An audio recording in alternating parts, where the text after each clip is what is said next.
Welcome to You've Got This with Sarah Hamaker, a podcast to encourage and equip moms along their parenting journey. Join Sarah each week as she interviews dads and moms like you and discusses the joys, challenges, and rewards of raising kids. Hi, and welcome to this week's You've Got This. I'm your host, Sarah Hamaker, and I'm glad you joined me. Today I have with me Dr. John DeGarmo. He is the director of the Foster Care Institute. He's an author, and I think more importantly, he's a father and also a foster parent. So I'm really excited that we get to talk about fostering in today's show. So thanks for joining me, John. My pleasure. Thank you for the opportunity. Yeah, and as some of my listeners know, I am a mom of 4 kids, and my husband and I, within the last year, became foster parents. And I grew up in a home where my parents took in foster kids when I was a teenager. So I've always kind of had a heart for it and seen kind of up close and personal some of those heartbreaking stories that we all read about and then we go home and cry. Sure. Right. But I never, I'm thrilled that we're able to open our home and to do this. But when I talk to people, it's almost as if they think I'm just like this, almost like a super mom, which I'm definitely not. I'm just a regular mom. Because fostering seems so daunting to people. Have you found that in your talks and interactions with people who aren't involved with fostering? Well, I think there's misconceptions out there. I think the biggest one is that so many people say to me, Dr. John, I can't do what you do. It'd be too hard to give the kids back. Oh, right. And yeah. my response is, well, that's how it's supposed to be. That's exactly how it's supposed to be. These kids need stability and they need security, but what they need more than anything else is for someone to love them with all of their heart, for someone to love them unconditionally, so that when the children do leave, for whatever reason it might be, when they do leave, a part of our heart is leaving with them. A part of our heart breaks. It's like losing one of our own family members. But I think that's a gift, though. I think it's a gift for us because we are giving that child what he needs the most, and that is for someone to love him. And, for some of these kids, we might be the first person who has ever loved that child with all their heart. So it's really a gift. Yeah, and I love the way you phrase that as a gift. And I think you're right. I don't think fostering is definitely not for everyone. But Right. I think sometimes we let our fear of getting our hearts broken, right, or of dealing with what can be kind of an unwieldy bureaucracy.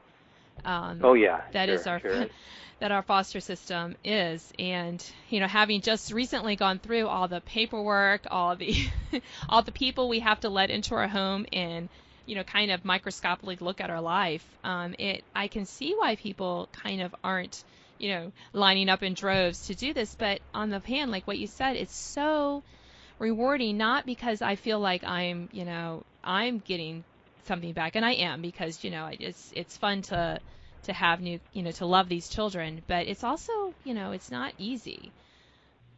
Oh, it isn't easy. It's the hardest thing I've ever done. It's the most rewarding thing I've ever done. But sure, there are days where I'm worn out. There's days where I'm emotionally spent. There are days when I question the system. But at the same time, every child that's come through my home, and I've had over 60 kids through my home, every child's made me a better person in some way. Right, and I think that so many times we focus on ourselves and how it's going to be so hard for me and so hard for our family, and we forget that, there are a lot of kids in need, and that number of foster kids who have to be removed from their home for whatever reason is not going down. No. In fact, the number is going up. There's more children being placed in foster care system, mainly due to the opiate epidemic that is strangling our nation. Yet there are not enough homes. There's not enough foster parents, and that's one of the reasons why the foster care system is in crisis in our nation. Yeah, I know, and it's one of the reasons that we decided that we wanted to open our home, not because we thought it was going to be easy, but because we could see that there's a need. And as you mentioned earlier, so many of these kids, they just need a safe place, whether it's for, a week, couple of weeks, a couple of months, a couple of years, and we can be that place for them. You're right. You're absolutely right. These children just need someone to give them a chance. There's also the misconception out there that these kids are bad kids. Mm-hmm. That's so not true. These kids are victims. They're victims of abuse, horrific abuse that sometimes we can't even wrap our brain around. They're victims of abandonment. They're victims of neglect. And they're just children who need someone to take a chance upon them. There's a child right now in every community in our nation who is saying right now, please, somebody help me. And that's what foster parents are doing.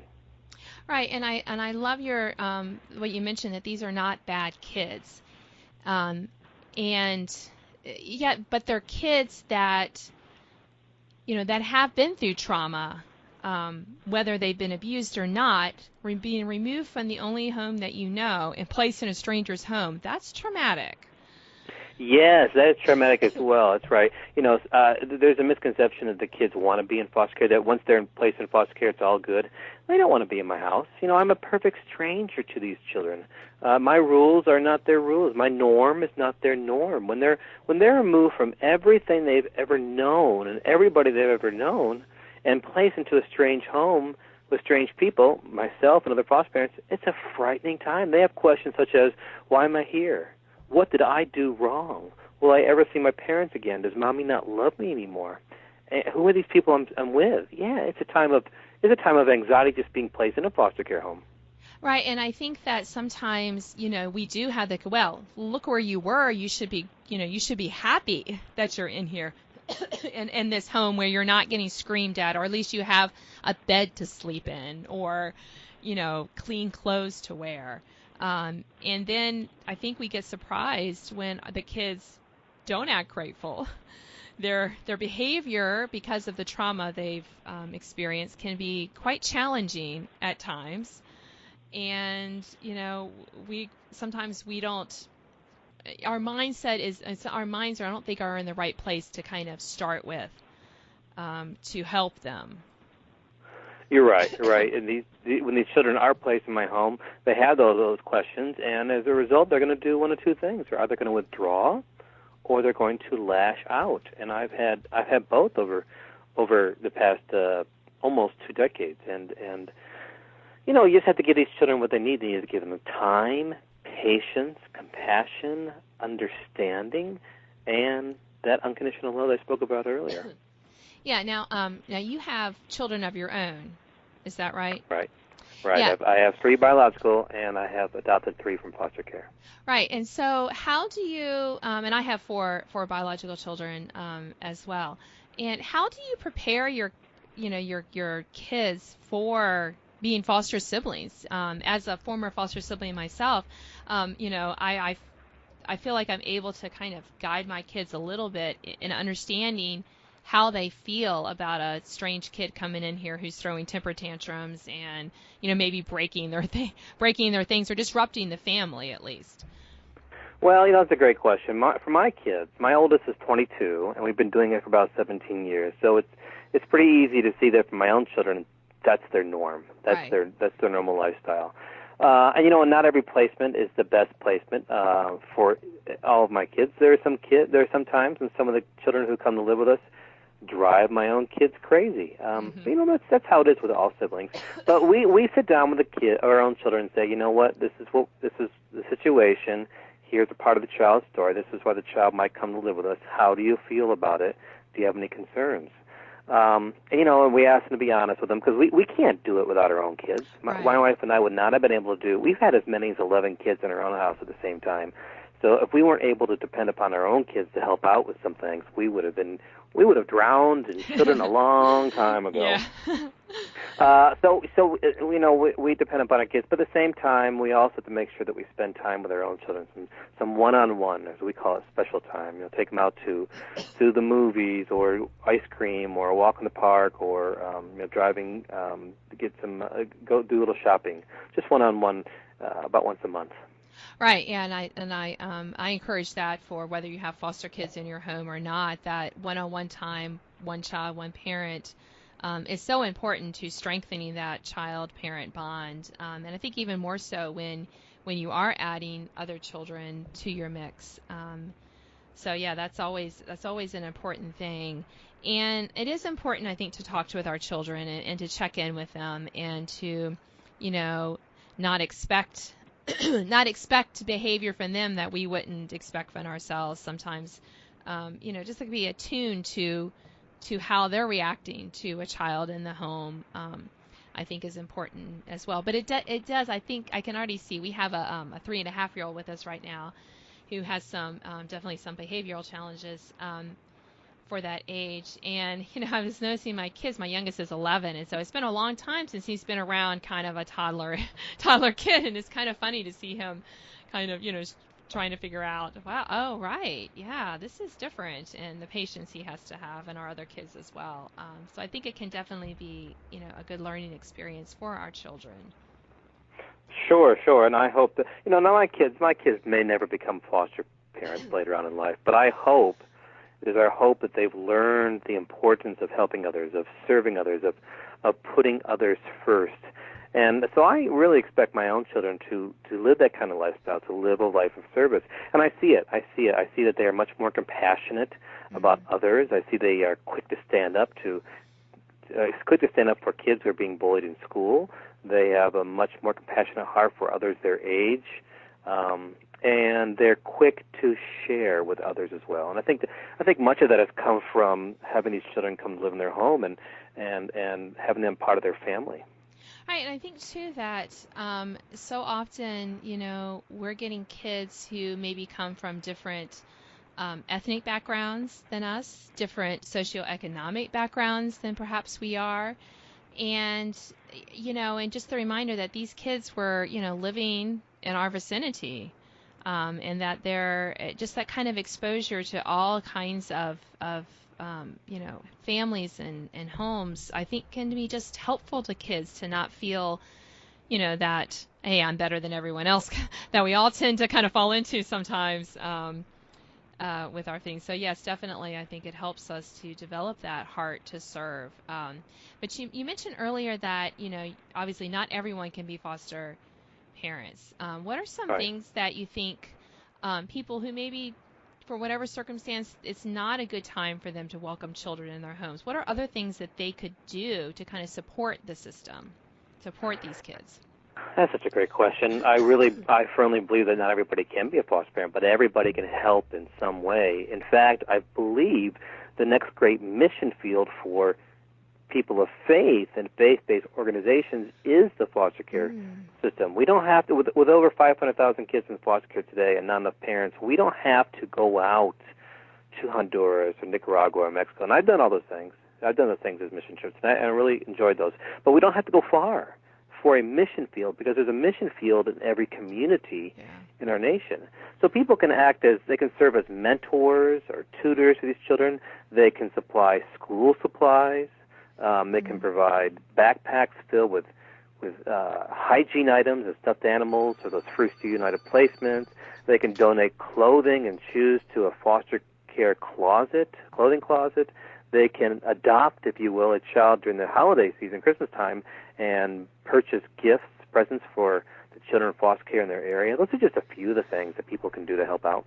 Oh, I love that. And I think that, in our own experience, and has been that, we've told people that we're fostering now, it has been, oh, well, what's the age of your child? I might have some, clothing for them or toys for them. And that's been really kind of a little bit surprising to me, how excited people are to kind of come alongside and to offer, assistance. Yeah, that's right. I believe that people do want to help. They hear the story of these children. They see them first. They see them up close. They see the smiles in these kids' faces when they're being helped, and they want to help make a difference as well. As I said, not everybody can be a foster parent, but I think though that people do want to help these children. They just don't know how. Right, and I think for those of us who are fostering, I think some of the ideas that you gave, John, are great, but also sharing our stories as we can, and just mentioning some of the needs that are there, because some people may not know. Oh yeah, there are places I can donate, clothing, nice clothing, so that these kids, can have something to wear when they have to be removed unexpectedly in the middle of the night, and things as well. I know when our foster came, she, we're with a private agency, and they brought like a little suitcase over for her, and so she didn't have to have her pillowcases to transport her clothing anymore, which I thought that's, so there are opportunities, I think, to donate things like that, or to help with those kind of things, so that these kids are not made to feel like, second-class citizens because they don't have a suitcase to transport their clothes, or they don't have, clothes to change into, and those kind of things. Yes, so many times these kids arrive in the middle of the night, late at night, with just the clothes in their back, and that's all, or the few possessions they have wrapped up in a black plastic bag. So right. When people help to donate, it just really helps the foster parents. Because when a child comes to my house, I don't, at 10 o'clock at night, midnight, 2:30 in the morning, I can't run out to a store and buy these children clothing because I got to take care of that child. Right. Yeah, exactly. And you have to meet that immediate need of helping them figure out your home. Where's the bathroom? Where am I sleeping? Who are these people? Right. Who are these pets maybe that are in your home, and things like that. So is there what do you see as kind of the future of foster care in America? Do you feel like the numbers of kids are still going to keep going up? Is there any hope in fixing the system that seems sometimes to not be the best for kids? Well, to be sure, the system is a broken one. 50 different states, 50 different ways of doing foster care, and none of them are perfect. At the same time, we have, as I said earlier, we have an opioid epidemic that is strangling our nation. We're having more children coming from broken families, for whatever that may be. We're seeing a rise in child abuse. 5 million children in our nation alone, and what's considered the greatest nation in the world, the United States, 5 million children are suffering, witnessing domestic abuse, domestic violence in their own household. So those numbers aren't going down. And then what happens in these children? What happens to the children when their parents are incarcerated for opiates? What happens when they're hospitalized? What happens when they die from opiates? All these children are flooding into a foster care system that doesn't have enough foster parents. So how do you fix the system? You've got to give the foster parents and the caseworkers the resources they need, the support they need, because caseworkers are overworked, overwhelmed, under-resourced, underpaid. Foster parents are burned out and struggling. Right, and the more that we can, and I'm assuming you mean kind of making sure that our states are funding these programs, these departments, and not quibbling about, maybe paying some higher taxes that may help fund those programs, because you're right. I think that that we do need to make sure that the caseworkers have the support they need, and the foster parents as well. Now, if you, what is your recommendation if somebody listening to this program, maybe says, hey, I'm kind of interested in maybe fostering? Do you have any where should they start? Well, that's a great question. The first thing I recommend is that anybody who is considering becoming a foster parent, sit down and talk with their spouse or their partner, and because you both have to be on board. It's a two-person job, 50-50. One person can't be against it. You both have to be fully committed to doing it. So once you've had that conversation and you determine that both are on board, then you contact your local foster care agency, whether it's a state-run one or a private one. If you want to consider running a faith-based one, go that as well. And then buckle up for several months of training, and then get ready for an adventure, a life-changing adventure. Yeah, and I love that you said it's a venture. When we were going through training, my husband, the first day that the instructor said, does anyone have any questions? And my husband raised his hand and he said, am I inviting chaos into my home? It was a great question. The instructor, she's like, yes. She goes, but I like to rephrase that. So she's like, so by the end of the first day, she's like, so I want to revisit that question, that my husband asked. And she said, so are you inviting chaos into your home? I said, I think we want to flip that and say, no, we're inviting opportunity into our home. Right. And I loved how, for us, that was, yes, it has been chaotic, to have a foster daughter in our home right now. But I love that it flipped it to the opportunity, because that has such a positive connotation. This is an opportunity for us to serve this little girl. Absolutely right. Absolutely right. It's an opportunity for the whole family. And I see it this way. I've had 60-plus members of my family. Every child that comes to my house, I don't have labels in my house. There's no biological or adoptive or foster. They're all my children, all members of my family, and I've been blessed by that. Right. Yes. And I'm sure you have this as well, having had so many children through your home. But my parents had 40-some kids through their home over a 30-year period, and some of them still are in contact with them. Right. Not all of them. Right. In fact, I was just having a conversation with one of them who now has children of her own, and we're kind of the grandparents. I was just having the conversation a few moments ago with her. Right. Yes. And there are kids that that were maybe very difficult, had very difficult behaviors, and you kind of thought, oh, that child is not going to amount to anything. If you were just taking it at face value, met them on the streets, experienced a conversation with them. And yet, it's just been amazing to see how wonderful many of them have turned out. So. Sure, we're showing these children a different type of lifestyle, a different type of life, a different type. What a healthy marriage looks like, what healthy parenting looks like, what healthy relationships look like. We're planting seeds, and we may never see those seeds grow into something better and more beautiful, but those seeds will develop into something much more beautiful. Yeah, and I think that's a great way to end our show today, John, that we can have those opportunities to plant those seeds. And, it's okay with us. My husband and I, when we got into this, we talked about it was like, it's okay with us if all we get is the hard stuff, right? And we may not see that seed go into fruition. But we figured for us, it was worth it to answer this calling that we feel God had placed on our hearts to foster whatever children God brought into our lives. So, but that idea that we're seed planters, I love that as well. That's can be so positive because you never know. You never know how that one thing, time in your home, could have made a big difference to that child. Right, absolutely right. Amen.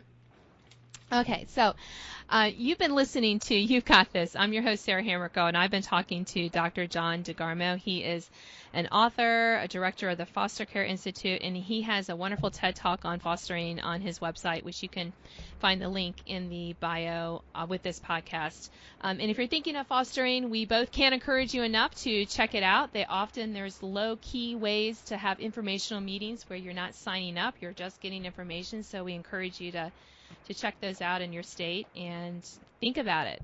Are you going to invite opportunity into your home? I'll see you next week.